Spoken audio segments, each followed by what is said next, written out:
DRDO ने हाल ही में solid fuel ducted ramjet technology का परीक्षण किया है। एक ऐसा इंजन जो कि हवा का इस्तेमाल करके चलता है। तो आखिर ये टेक्नोलॉजी क्या है और इस टेक्नोलॉजी की वजह से भारत को क्या फायदे होने वाले हैं, आज इस वीडियो में हम इसी टॉपिक को विस्तार से समझेंगे। मेरा नाम है अक्षय और आपका स्वागत है दृष्टि आईएएस चैनल की इस नए वीडियो में। तो चलिए करते हैं शुरुआत और सबसे पहले यहाँ पर देखते हैं कि आपकी खबर क्या है। तो खबर बहुत सिंपल सी है। डीआरडीओ ने हाल ही में एक टेस्ट किया है। टेस्ट किस चीज का किया गया है? तो टेस्ट किया गया है आपका solid fuel ducted ramjet technology का।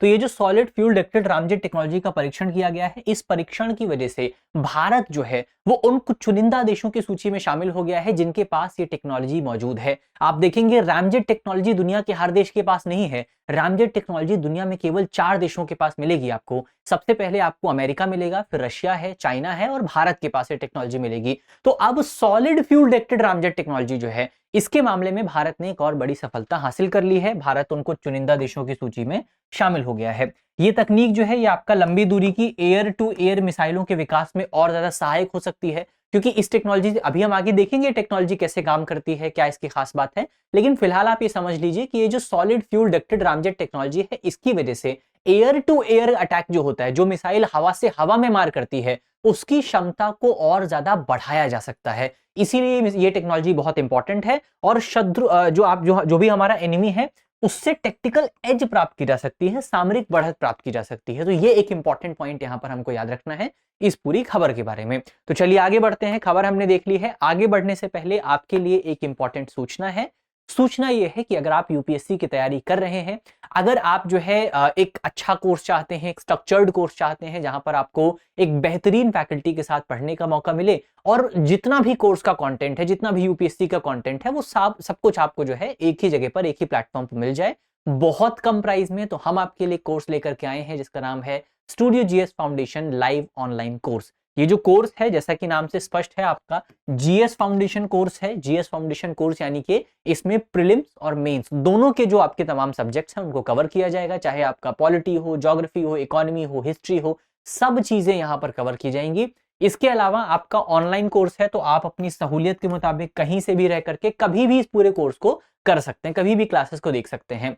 इसके अलावा इसकी जो प्राइस है बहुत मिनिमम प्राइस है, मात्र 24,999 रुपए में पूरा कोर्स आपको मिल जाएगा। और उसमें भी अगर आप प्राइस कम करना चाहते हैं, आपको लगता है कि प्राइस और कम होना चाहिए, तो आप इस कोड का इस्तेमाल कर सकते हैं, AKSHAY। अगर आप इस कोड को यूज करेंगे तो आपको जो है और ज्यादा भारी डिस्काउंट मिल जाएगा। तो कोड का इस्तेमाल कीजिए, आपको और ज्यादा भारी डिस्काउंट जो है मिलेगा। इसके अलावा जो पूरा कोर्स है वो आपका अलग अलग मीडियम में मौजूद है। हिंदी मीडियम में कोर्स है, इंग्लिश मीडियम में भी बैच है और इंग्लिश मीडियम का भी बैच आपको मिलेगा। इसके अलावा एक खास बात यहाँ पर यह भी है कि अगर आप मान लीजिए ऑनलाइन ज्वाइन करते हैं लेकिन आपको लगता है कि आप ऑफलाइन पढ़ना चाहते हैं, तो आप दृष्टि आईएएस का ऑफलाइन बैच भी ज्वाइन कर सकते हैं और उसमें जो फीस होगी आपकी, उसमें इसके प्राइस को एडजस्ट कर दिया जाएगा, यानी कि इतना प्राइस आपको नहीं देना पड़ेगा। तो ये आपके लिए, आप कह सकते हैं ये वाला कोर्स एक तरीके से फ्री हो जाएगा। तो जाहिर तौर पर एक अच्छा मौका आपके पास मौजूद है। वीडियो के डिस्क्रिप्शन में आपको लिंक मिलेगा, वहां पर क्लिक कीजिए, वहां पर कोड लगाइए, कोड लगा करके आप जो है कोर्स को प्राप्त किया। अच्छे बहुत मिनिमम प्राइस पर आपको कोर्स मिल जाएगा। चलिए आगे बढ़ते हैं और सबसे पहले बात करते हैं यहाँ पर जो आपका solid fuel ducted ramjet technology है, इसमें एक शब्द आता है रामजेट टेक्नोलॉजी। तो रामजेट इंजन क्या होता है, थोड़ा सा उसको समझने की कोशिश करते हैं। इसके और पीछे जाते हैं। देखिए, 2 तरीके के इंजन आपको देखने को मिलते हैं। एक ये है आपका कन्वेंशनल रॉकेट इंजन। क्या है ये? कन्वेंशनल रॉकेट इंजन है। ये आपका रामजेट रॉकेट इंजन है। अब कन्वेंशनल रॉकेट इंजन में अगर आप देखें, किसी भी इंजन को चलाने के लिए 2 मेन चीजें आपको देखने को मिलती हैं, 2 चीजें चाहिए होती हैं। क्या क्या चाहिए होता है? पहला, आपको ऑक्सीडाइजर चाहिए होता है। ऑक्सीडाइजर टैंक आपको चाहिए होता है जिसमें ऑक्सीजन मौजूद होता है। आपको पता है आप बिना ऑक्सीजन के, ऑक्सीजन की अनुपस्थिति में आप दहन नहीं कर सकते, आप कंबंशन नहीं कर सकते हैं, तो आपको ऑक्सीजन की जरूरत पड़ती है। तो जो कन्वेंशनल रॉकेट इंजन होता है वो अपना ऑक्सीडाइजर साथ लेकर के जाता है, ऑक्सीडाइजर, और दूसरा है आपका फ्यूल। ऑक्सीडाइजर और फ्यूल जो है वो एक साथ लेकर के चलता है। तो कन्वेंशनल इंजन में क्या क्या मिलता है आपको? कन्वेंशनल इंजन में ऑक्सीडाइजर और फ्यूल जो है वो एक साथ चलता है और यही दोनों आपस में मिक्स होते हैं और फिर इसके बाद कंबंशन होता है, दहन होता है, रॉकेट को थ्रस्ट मिलता है और रॉकेट ऊपर उड़ता है। पर अब समस्या क्या आती है? समस्या ये आती है कि आप यहां पर देखेंगे कि आपका जो रॉकेट इंजन है, रॉकेट जो आपका कन्वेंशनल रॉकेट इंजन है, उसमें 50% जो एरिया है वो कौन घेर रहा है? 50% एरिया में तो आपका फ्यूल मौजूद है, लेकिन 50% एरिया में आपका ऑक्सीडाइजर मौजूद है। तो अगर हम क्या करें, अगर हम इस ऑक्सीडाइजर को हटा दें तो हम ज्यादा फ्यूल स्टोर कर सकते हैं, ज्यादा लंबी दूरी ट्रैवल कर सकते हैं और ज्यादा बेहतर थ्रस्ट प्राप्त कर सकते हैं। लेकिन अब सवाल उठता है कि आप इस ऑक्सीडाइजर को हटाएंगे कैसे, क्योंकि ऑक्सीडाइजर को हटाना कोई इतना आसान तो है नहीं। तो ऑक्सीडाइजर को हटाने के लिए आपको दूसरी टेक्नोलॉजी की जरूरत पड़ेगी। इसी टेक्नोलॉजी को कहा जाता है स्क्रैमजेट टेक्नोलॉजी। क्या कहा जाता है? इसी टेक्नोलॉजी को कहा, या आप इसको जेट इंजन भी कह सकते हैं, तो इसको कहा जाता है jet engine technology. Jet engine technology में क्या हम करते हैं कि ऑक्सीडाइजर को हटा देते हैं। ऑक्सीडाइजर को हमने हटा दिया तो 50% जो आपका स्पेस है वो फ्री हो जाता है, और इस 50% स्पेस में हम क्या कर सकते हैं, फ्यूल डाल सकते हैं। लेकिन अब आपके मन में सवाल उठेगा कि अगर हम ऑक्सीडाइजर को हटा देंगे तो ऑक्सीजन कहां से लाएंगे, क्योंकि आपका रॉकेट को चलाने के लिए आप दहन की जरूरत होती है, कंबल्शन की जरूरत होती है, थ्रस्ट की जरूरत पड़ती है, और बिना ऑक्सीजन के तो दहन हो नहीं सकता है। तो ऑक्सीजन कहां से लाएंगे आप?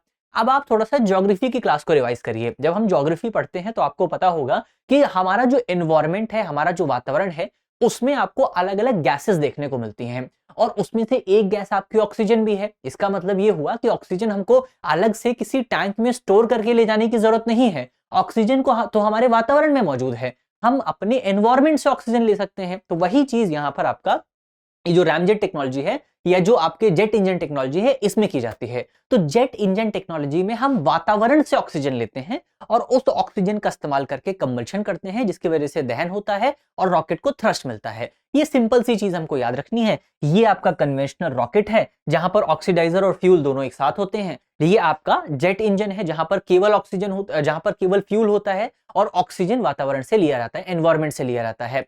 अब यहां पर जो आपका जेट इंजन है इसके भी दो टाइप आपको मिलेंगे। एक टाइप है आपका स्क्रैमजेट टेक्नोलॉजी और दूसरा टाइप है आपका रैमजेट टेक्नोलॉजी। तो दो तरीके के आपको इंजन मिलते हैं, स्क्रैमजेट जेट इंजन और रैमजेट जेट इंजन। बहुत डिफरेंस ज्यादा दोनों में नहीं है। डिफरेंस ये है कि अगर आपको आपका रॉकेट जो है 5 मैक से नीचे चलाना है तो स्क्रैमजेट जो है बेहतर काम करता है, स्क्रैमजेट बहुत अच्छा काम करता है। लेकिन अगर आपका रॉकेट जो है 5 मैक से ऊपर जाएगा, 5 मैक से, मैक यानी क्या होता है, 1 मैक का मतलब sound of speed of sound. तो अगर आपका जो जहाज है वो आवाज की गति से भी 5 गुना ज्यादा गति से ट्रैवल करने वाला है, 6 मैक हो गया, 7 मैक हो गया, तो इसके लिए आप स्क्रैमजेट इंजन का इस्तेमाल नहीं करते, क्योंकि स्क्रैमजेट इंजन ऐसी गति पर फेल हो जाता है। इसके लिए आपको रैमजेट इंजन का इस्तेमाल करना पड़ता है। तो ये डिफरेंस बेसिक सा आपको याद रखना है। एक चीज यहां पर ये भी याद रखनी है, चाहे आपका स्क्रैमजेट इंजन हो चाहे आपका रैमजेट इंजन हो, याद रखिएगा यहां पर हम हवा को बाहर से अंदर ले रहे हैं, हवा को जो है अंदर लेके उसको कंप्रेस कर रहे हैं। अब हवा को कंप्रेस करने के लिए आपको जो है हाई स्पीड की जरूरत पड़ती है, लेकिन ऐसा तो है नहीं कि रॉकेट अभी यहां पर खड़ा हुआ है और अचानक से जैसे ही उड़ना शुरू करेगा ये मैक पर पहुंच जाएगा या बहुत हाई स्पीड पर पहुंच जाएगा। इसको उड़ने के लिए भी बहुत ज्यादा जो है थोड़ी सी इसको अंदर हवा को कंप्रेस करने के लिए भी जो है आपका हाई स्पीड की जरूरत पड़ती है।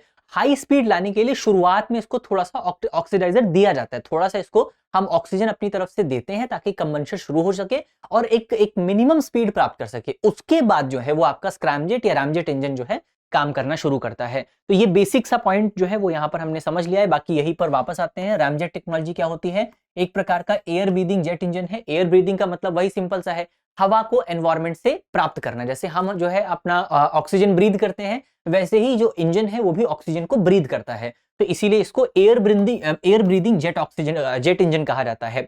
रैमजेट एक प्रकार का एयर ब्रीदिंग जेट इंजन है जो आने वाली हवा को संपीड़ित करता है। क्या? कंप्रेस करता है। संपीड़ित करने के लिए हाई स्पीड का इस्तेमाल करता है। कैसे? इसको थोड़ा सा समझने की कोशिश करते हैं। जैसे मान लीजिए ये आपका रॉकेट है, यहां से ये मान लीजिए आपका ये इधर रॉकेट की जो दीवार है जहां से इसके इस तरफ कंबंशन हो रहा है, और ये वो जगह है जहां पर हवा जो है अंदर रॉकेट से आकर के टकरा रही है। अब जब हवा टकराएगी तो हवा टकराने की वजह से हवा में कंप्रेशन होगा। जब मान लीजिए आप बहुत स्पीड में जाकर के किसी दीवार से टकराते हैं तो आप थोड़ी देर के लिए आपको कंप्रेशन फील होता है। उसी तरीके से जब हवा यहां से इधर की तरफ जाएगी तो यहां पर कंप्रेस होगी, लेकिन ये कंप्रेशन बहुत कम स्पीड पर तो होगा नहीं। अगर आप मान लीजिए बहुत धीरे ट्रैवल कर रहे हैं, आप धीरे जाकर के दीवार से टकराते हैं तो आपको ज्यादा चीजें महसूस नहीं होंगी। लेकिन अगर आप बहुत ज्यादा गति से दीवार से जाकर के टकराएंगे तो थोड़ा सा कंप्रेशन आपको फील होगा। तो इसी तरीके से जब रॉकेट बहुत तेज गति से चलता है, ये कंप्रेशन केवल तब होता है। तो आपको याद रखना है, रॉकेट में हवा, जो आपका इंजन है उसमें हवा को कंप्रेस करने के लिए आपको हाई स्पीड की जरूरत पड़ती है, और तभी शुरुआत में ऑक्सीडाइजर दिया रहता है ताकि रॉकेट जो है, जो इंजन है, वो हाई स्पीड अचीव कर सके, और उसके बाद आपका जो कंबंशन है या उसके बाद जो संपीड़न है, जो कंप्रेशन है, वो शुरू होता है। तो ये एक इंपॉर्टेंट पॉइंट यहाँ पर आपको याद रखना है कि जो हवा को संपीड़ित करने के लिए या कंप्रेस करने के लिए तेज गति का इस्तेमाल करता है। ये एक मैप तस्वीर आपके सामने मौजूद है, तो जो तस्वीर दिखाती है कि जो जेट इंजन होता है या स्क्रैमजेट, रामजेट इंजन है, वो कैसे काम करते हैं। बहुत सिंपल है, ये आपका इंजन का सामने वाला हिस्सा है, यहां से हवा प्रवेश कर रही है अंदर की तरफ। ये फनल एरिया आप यहां पर देखेंगे, ये जो फनल एरिया है, यहां पर हवा जो है वो संपीड़ित होती है, कंप्रेस होती है, स्लो हो जाती है। और फिर ये जो फनल एरिया है, यहां से हवा अंदर की तरफ जाती है, यहां भी वही सेम चीज हो रही है। यहां पर हवा अंदर की तरफ जाती है, इधर कंबंशन हो रहा है, यानी कि यहाँ पर दहन हो रहा है, और दहन होने के बाद जो थ्रस्ट है वो यहाँ से बाहर निकलता है, और फिर रॉकेट आगे की तरफ जो है ट्रैवल करता है। ये पूरा तरीका हुआ कि रामजेट इंजन आपका कैसे काम करता है, वो हमने देख लिया है। अब solid fuel ducted ramjet engine क्या है, ये भी बहुत इंपॉर्टेंट है, इस पर बात कर लेते हैं। तो फ्यूल जो है, जैसे हम यहाँ पर बात कर रहे थे कि आपका किसी रॉकेट को चलाने के लिए दो चीजों की जरूरत पड़ती है, एक आपको ऑक्सीजन की जरूरत पड़ती है, दूसरा आपको फ्यूल की जरूरत पड़ती है। तो ऑक्सीजन तो हमने देख लिया कि ऑक्सीडाइजर आपको, या तो आप ऑक्सीडाइजर लेकर के जा सकते हैं या आप ऑक्सीजन जो है वो वातावरण से ले सकते हैं। फ्यूल की अगर आप बात करें तो फ्यूल आपको दो तरीके के देखने को मिलते हैं। कौन कौन से फ्यूल हैं? एक आपका सॉलिड फ्यूल होता है, एक आपका लिक्विड फ्यूल होता है। बहुत सिंपल सी चीज है, कोई बहुत कॉम्प्लेक्स कॉन्सेप्ट नहीं है। सॉलिड फ्यूल जैसे आप देखेंगे कोयला जो है वो सॉलिड फॉर्म में रहता है, तो इसी तरीके से सॉलिड फ्यूल भी हम लेकर के जा सकते हैं, या हम फ्यूल को लिक्विड में लेकर के जा सकते हैं। दो अलग अलग मेथड्स होते हैं, दोनों के अपने अलग अलग बेनिफिट्स हैं। जैसे अगर आप सॉलिड फ्यूल की बात करें तो सॉलिड फ्यूल को स्टोर करना आसान होता है, आपको पता है सॉलिड को आप आसानी से स्टोर कर सकते हैं, लीक होने का कोई खतरा नहीं रहता है। अगर आप लिक्विड फ्यूल की बात करें तो लिक्विड फ्यूल को स्टोर करना थोड़ा सा मुश्किल होता है, वहां पर लीक होने का खतरा रहता है। तो एक ये इंपॉर्टेंट डिस्टिंक्शन आपको देखने को मिलता है। तो अब ये जो सॉलिड फ्यूल डक्टेड टेक्नोलॉजी है, इसमें किसका इस्तेमाल हो रहा है? इसमें सॉलिड फ्यूल का इस्तेमाल हो रहा है, ये आपको याद रखना है। सॉलिड फ्यूल में ये भी एक डिफरेंस है, सॉलिड फ्यूल में आपको ज्यादा एनर्जी देखने को मिलती है, सॉलिड फ्यूल में ज्यादा एनर्जी होती है, लिक्विड फ्यूल में कंपैरेटिवली कम एनर्जी होती है। ये एक पॉइंट आपको यह पता होना चाहिए।